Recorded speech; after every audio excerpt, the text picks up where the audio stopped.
The night my husband called me a stranger, I was halfway through my second round of IVF and bleeding through a towel on our bedroom floor. "I don't know who you are anymore," he said. And just like that, he turned and walked out the door. Let me back up. My name is Emily, and I've wanted to be a mother since I was 10. Not in a dreamy fairy tale way, more like a calling. I used to swaddle dolls and sing lullabies to empty cribs. I imagined sticky fingers on my cheeks, bedtime stories, and a little voice calling me mommy.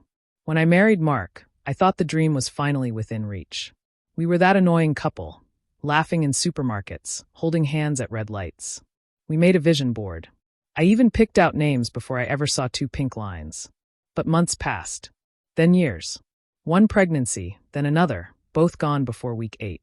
We tried everything. Tests, diets, acupuncture, vitamins I couldn't pronounce.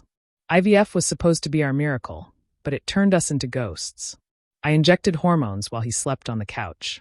He said it was to give me space, but it felt more like punishment. We stopped laughing. We stopped touching. Sometimes we didn't speak at all. One night, I found a positive pregnancy test in our neighbor's trash. She had 2 kids already. I hadn't even realized I was crying until Mark found me on the porch, curled up like a child, sobbing into my knees. He didn't touch me, just stood there like I was a stranger in his yard. I guess that's when it started, the distance that grew teeth. During our second IVF attempt, I began bleeding one night. Heavy. Sudden. I screamed for him. He came in, stared at the blood soaking through the towel under me, and said almost coldly, "This is breaking us." I remember whispering, "Don't leave me." He looked down and said, "I already did." Then he walked out. I thought that was the end. But it wasn't. The next morning, I woke up in a hospital bed. Apparently, I'd fainted. The bleeding wasn't a miscarriage, it was a ruptured cyst. The embryo was still in place. Still alive. And so was I. Mark wasn't there. My sister was. She said he needed time. I nodded like I understood, but inside I was hollow. Weeks passed. I carried that baby like glass. I whispered to my belly every night, "Just hold on."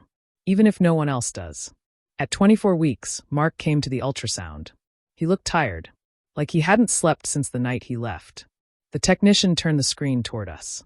The baby's heart beat like a drum, steady and strong. Mark cried, the first real tears I'd seen from him in years. Afterward, in the car, he said, "I didn't know how to love you when you were hurting." I said, "I didn't need perfect love. I just needed you to stay." It wasn't a fairy tale reunion. There was still pain, still fear. But he moved back in.